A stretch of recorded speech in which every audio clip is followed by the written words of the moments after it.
মাত্র 18 বছর বয়সেই গিনেস ওয়ার্ল্ড রেকর্ডসের নাম লিখিয়েছেন মধ্যপ্রদেশের নন্দলেতা গ্রামের ললিত পাতিদার। তার মুখের 95% বেশি অংশ বড় বড় লোমে ঢাকা, যা তাকে দিয়েছে বিশ্বের সবচেয়ে লোমশ মুখের অধিকারী হওয়ার স্বীকৃতি।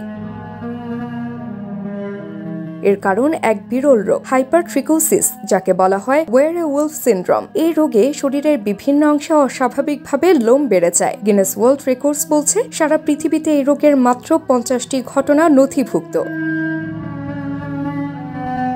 ছোটবেলায় ললিতকে নিয়ে মানুষ ভয় পেত, মজা করত। স্কুলে, সমাজে অনেক প্রতিকূলতা পার করেছেন তিনি। সময়ের সাথে তিনি নিজেকে গ্রহণ করেছেন। এখন সোশ্যাল মিডিয়ায় বেশ জনপ্রিয়। তিনি নিজের ইউটিউব চ্যানেলে শেয়ার করেন জীবনের নানা মুহূর্ত। সম্প্রতি ইতালির মিলানে এক টিভি শোতে অংশ নিয়ে বিজ্ঞানীদের যাচাইয়ে তিনি পেয়েছেন সেই বিশ্ব রেকর্ড। ললিত বলেন, মানুষকে চেনা যায় তার মন ও কাজ দিয়ে, চেহারা দিয়ে নয়। তাবাসসুম হকানিকা, দৈনিক আর বাংলাদেশ।